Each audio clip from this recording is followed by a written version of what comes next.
नमस्कार साथियों, वैदिक आईएएस में आपका स्वागत है। जैसा कि हमने कहा था कि आपको जो PCS 21 का एग्ज़ाम है उसके लिए करंट की सारी सीरीज़ कंप्लीट कराने का प्रयास करेंगे। तो कंप्लीट कराने में हमने पहले ही क्लास में आपको बता दिया था कि हमारे PCS 2021 के करंट की जो है, अभी GS की बात नहीं कर रहे हैं हम लोग, PCS का जो हमारा ये करंट का सीरीज होगा, ठीक है, इसका हमारा 15 लेक्चर होगा, प्लस हो सकता है 16 या 17 हो सकता है, लेकिन इससे कम नहीं होगा। तो कहने का तात्पर्य ये है कि जो हमारा लेक्चर्स होगा ये 15 टॉपिक्स पे डिपेंड होंगे, जहाँ से PCS एग्ज़ाम पूछने का प्रयास करता है।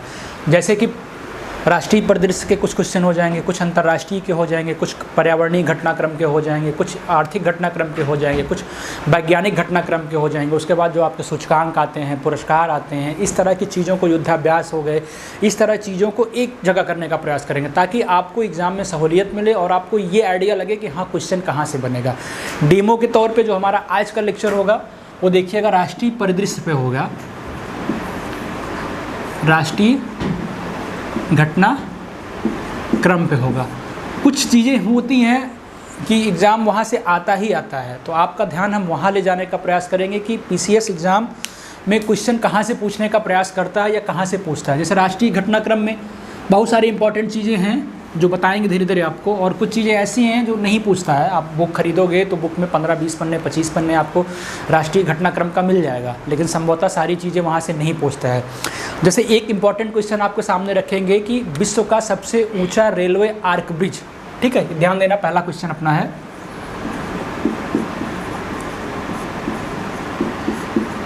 विश्व का सबसे ऊंचा, क्या है ये, रेलवे आर्क ब्रिज। तो सबसे बड़ी बात यह है कि कैसे हम इसको पढ़ें, ये भी तो ज़रूरी है ना कि इसमें कितने सेगमेंट आ सकते हैं। हो सकता है PCS ये प्रश्न ना पूछ के इसके बारे में कुछ और पूछ ले और डीप में जानकारियाँ पूछ ले। तो इसको जानने के लिए कम से कम आपके पास 8-10 फैक्ट तो होने ही होने चाहिए, ताकि अगर असेशन रीजन में क्वेश्चन देता है या पॉइंट फॉर्म में देता है, 1 सही है, 2 सही है, 3 सही है, सारे सही है, इस तरह का अगर देता है तब भी आपकी तैयारी अच्छी हो सके और आप अच्छा से कर से आ सकें।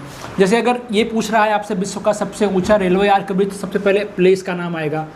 प्लेस किस जगह पे है ये, तो जम्मू कश्मीर में है, ठीक है, जम्मू कश्मीर के। ये अगर डिस्ट्रिक्ट पूछता है तो ये भी कभी कभी पूछ लेता है किस ज़िले में है, तो जम्मू कश्मीर के रियासी ज़िले में है। एक फैक्ट आपका यहाँ से तैयार हो गया। दूसरा, किस नदी पर बन रहा है, अगर रेलवे ब्रिज है तो ब्रिज किसी ना किसी नदी पे बनेगा, ठीक है, तो चिनाब नदी पे बन रहा है, ये सबसे इंपॉर्टेंट हो जाता है आपका, चिनाब नदी पर। अब प्रश्न में हो सकता है दे दे कि विश्व का सबसे ऊंचा रेलवे ब्रिज जम्मू कश्मीर के रियासी ज़िले में बन रहा है। दूसरा ऑप्शन दे दे या झेलम नदी पर बनाया जा रहा है, ठीक है, इस तरह का। और तीसरा ऑप्शन दे दे इसकी लंबाई इतनी है, और चौथा ऑप्शन दे दे कि इस कंपनी द्वारा इसका निर्माण हो रहा है। तो अगर ये नदी दे देगा चिनाब के स्थान पर झेलम, तो वो ऑप्शन गलत हो जाएगा, ठीक है। तो ये हो गया चिनाब नदी पर, ठीक है। सबसे बड़ी बात क्या कहते हैं, कोई इंजीनियर इसमें मतलब बाहरी नहीं है, ये भारतीय इंजीनियरों की मदद से बनाया जा रहा है, ठीक है, ये चीज़ देखने की बात है। उसके बाद इसकी लंबाई पूछ सकता है, ये 1315 मीटर लंबा है, ये याद रखना, 1315 मीटर लंबा है, और इसकी ऊंचाई जो है 359 मीटर है। इसकी हाइट जो है 359 मीटर है। अब विश्व का सबसे ऊंचा हो गया तो ऑप्शन में ये भी पूछ सकता है कि इसने रिकॉर्ड किसका तोड़ा, ये भी पूछ सकता है ना कि इसने किसका रिकॉर्ड तोड़ा है। तो चाइना में एक सुईपुई नदी पर एक पुल बना हुआ था जिसकी लंबाई 275 मीटर थी। सोचिए, ये इसका रिकॉर्ड तोड़ दिया है, 275 मीटर इसकी लंबाई थी।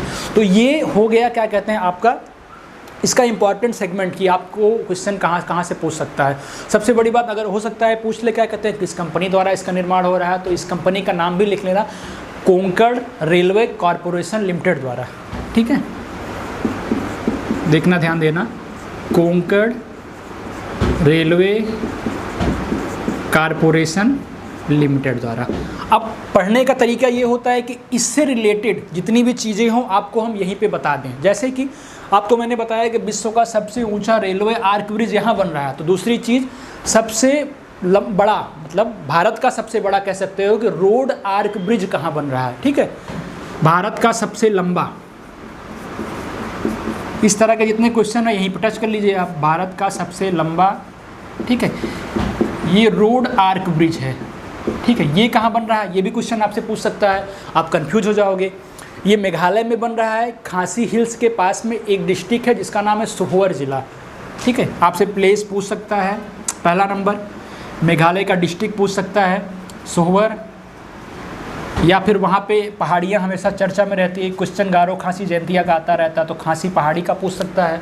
तो ये चीज़ें देखना। और इसी से एक चीज़ और रिलेट करके आपको बता देता हूँ कि एशिया के सबसे लंबे हाई स्पीड ट्रैक का अभी उद्घाटन हुआ है। ठीक है, एशिया के सबसे लंबे हाई स्पीड ट्रैक का उद्घाटन हुआ है और एशिया का लंबा है और सबसे बड़ी बात भारत में है। भारत में मध्य प्रदेश में है, इंदौर के पीथमपुरा में। ठीक है, उसकी लंबाई कितनी है?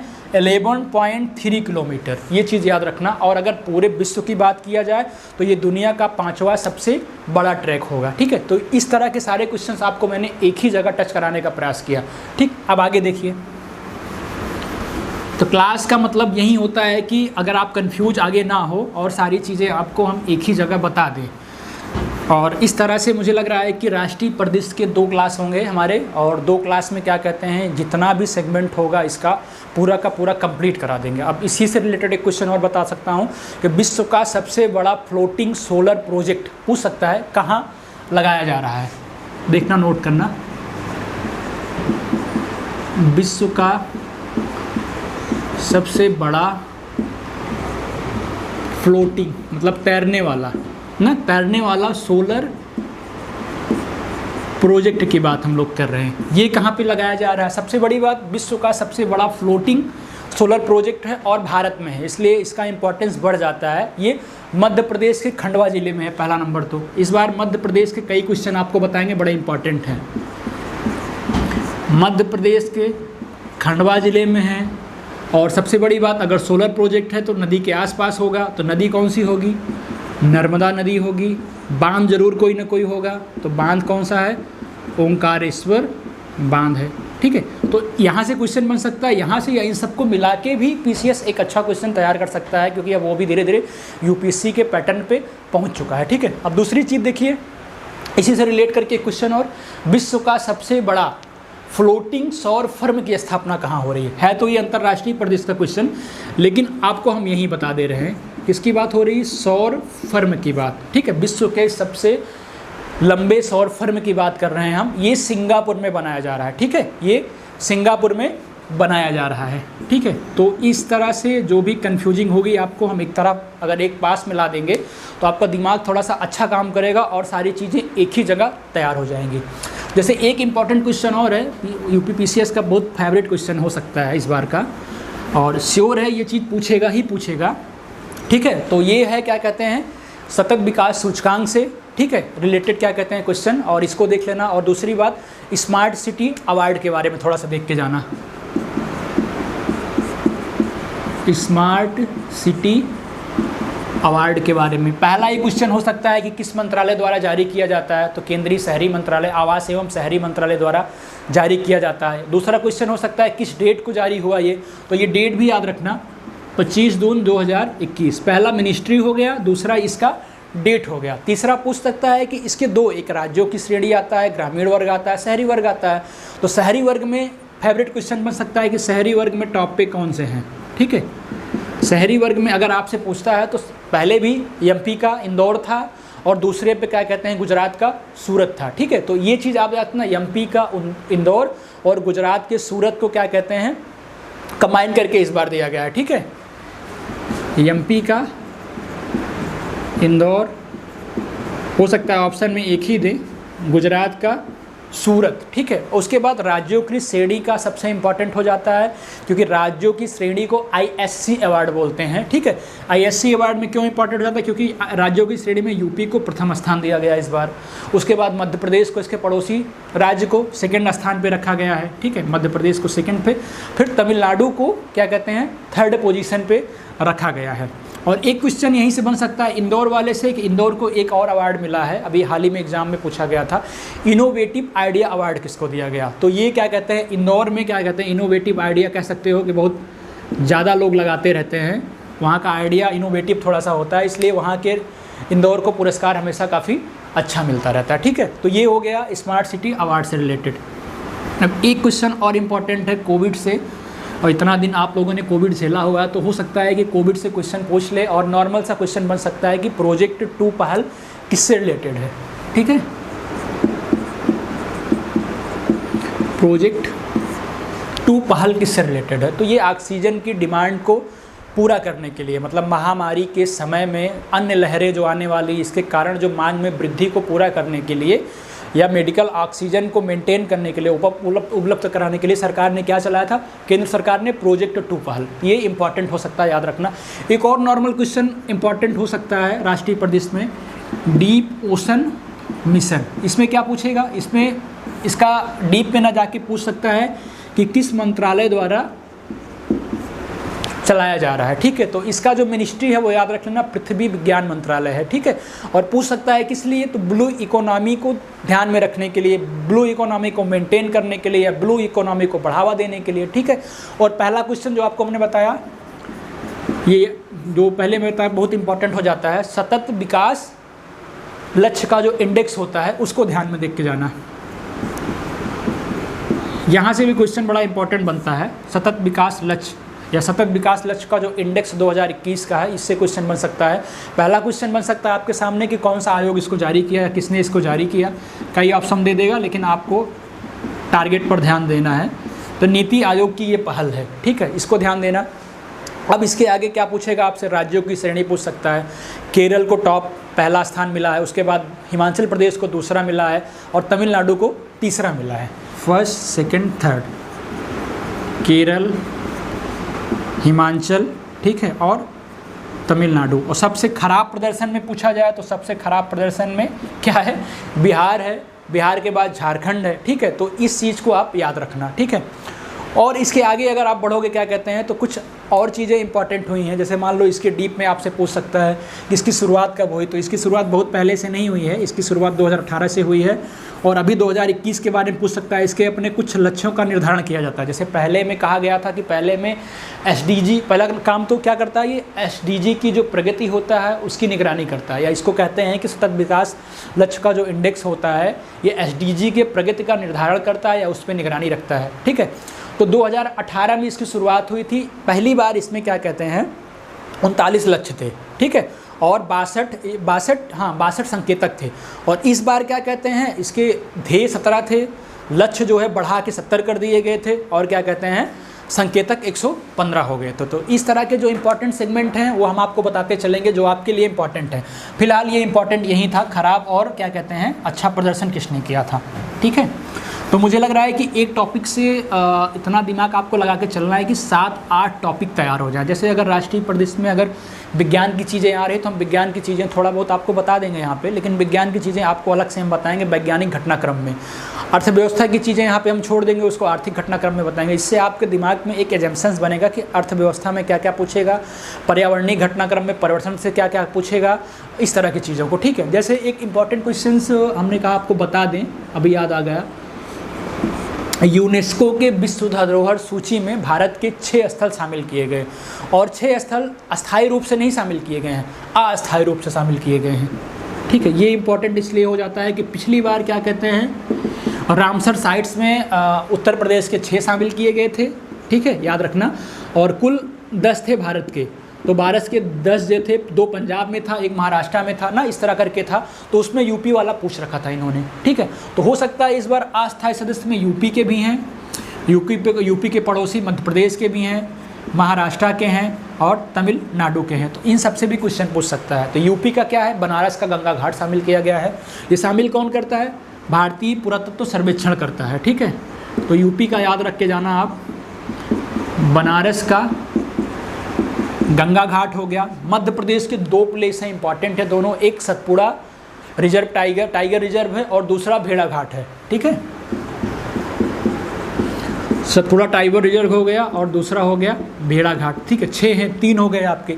अब महाराष्ट्र में कहाँ इंपॉर्टेंट हो जाता है? महाराष्ट्र में मराठा सैन्य वस्तुकला है, ठीक है, मराठा सैन्य वस्तुकला हो जाता है। और तमिलनाडु में इंपॉर्टेंट क्या होता है? तमिलनाडु में कांचीपुरम का मंदिर है, ठीक है, इसको भी अस्थायी सूची में रखा गया। एक बच रहा है ना, एक कर्नाटक का है, ठीक है, ये भी आपसे पूछ सकता है, इंपॉर्टेंट है, हो सकता है टिक ना मार पाओ। ये हायर वेनिकल का महापाषाण स्थल था, उसको भी शामिल किया गया, ठीक है। तो यहाँ इसको नोट कर लेना, हायर वेनिकल का महापाषाण स्थल। ठीक है, तो ये हो गया आपका सेगमेंट जो मोस्टली इंपॉर्टेंट है, जहाँ से क्वेश्चन बन सकता है। पिछली बार का एग्जाम आपको पता होगा कि हमने करंट में जो भी बताया था, मुझे लग रहा है 90%, आई होप 100% लोगों ने कहा था कि सर आपका पढ़ाया सारा का सारा क्वेश्चन आया था। तो हम कोशिश करते हैं कि इतना बर्डन न लाद के वही चीज़ आपको बताएं कि जहाँ से आपका, आप अपने आप से तो पढ़ोगे, आपका मन मानेगा नहीं, बहुत सारी चीज़ों को आप पढ़ोगे आपको याद रहेगा, लेकिन जो इंपॉर्टेंट है वो हम आपको बता देंगे एग्जाम में। जैसे एक इंपॉर्टेंट क्वेश्चन बहुत ज़्यादा है इस बार का, PSLV 51।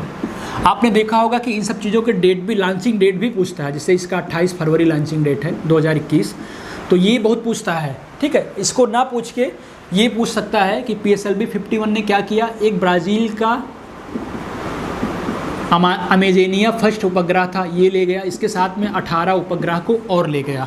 हो सकता है इसी के साथ में ऑप्शंस में क्वेश्चन बन जाए कि अब तक कितने उपग्रह को ये ले गया, तो अब तक 342 उपग्रह को ले जा चुका है, और ये 53वां प्रक्षेपण था इसका, ये याद रखना, 53वां प्रक्षेपण था, और अब तक 342 उपग्रह को ले जा चुका है। या पूछ सकता है कि PSLV ने किसको ले गया, या अमेजेनिया फर्स्ट को कौन ले गया, तो PSLV 51, 50, 52, 53 करके ऐसे दे सकता है। और अगर आप 51 पढ़ रहे हो तो इसके पीछे की भी जानकारी रखो।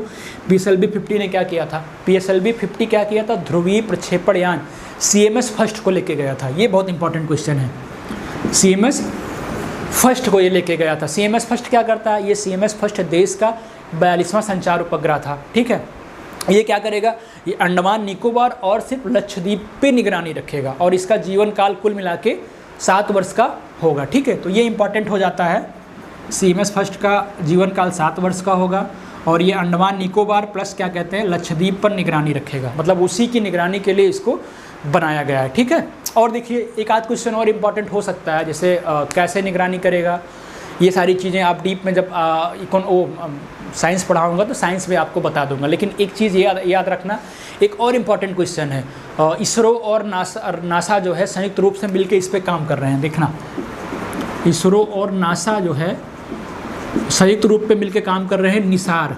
ठीक है, निसार क्या करेगा, इसको याद रखना, ये बहुत इंपॉर्टेंट क्वेश्चन है। या पूछ सकता है निसार किसका संयुक्त पहल है, इसरो नासा के अलावा और भी चीज़ें पूछ सकता है आपसे। ठीक है, और भी ऑप्शन में दे देगा। तो ये क्या करेगा, ये रडार के माध्यम से जो विश्व की पृथ्वी सतह पर परिवर्तन होगा उसको ये मापेगा। ठीक है, तो ये हो गया। और एक इंपॉर्टेंट क्वेश्चन याद आ गया, बता दे रहा हूँ जाते जाते आपको, कि अभी भीम UPI भारत के अलावा एक अन्य देश में भी चलाया गया। माननीय मंत्री निर्मला सीतारमण जी ने वर्चुअल माध्यम से इसका शुभारंभ किया था। ये क्वेश्चन आपसे 100% पूछ सकता है, मुझे जहाँ तक लग रहा है, भूटान। ठीक है, ये आप याद रखना।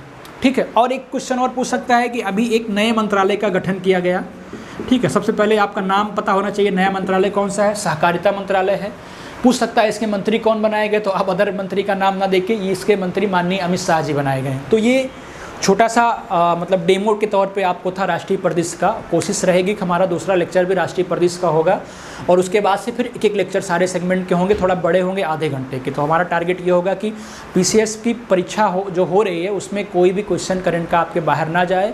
और GS के बच्चों की भी डिमांड है कि सर GS भी बताइए। GS में हम वही टॉपिक बताएंगे जहाँ से बार बार क्वेश्चन आता है, और आई होप वादा करता हूँ कि 80 से 90 क्वेश्चन टारगेट करूँगा GS में, कम से कम 20 से 25 क्लास में। ये वादा रहा आप सबसे। ठीक है, धन्यवाद।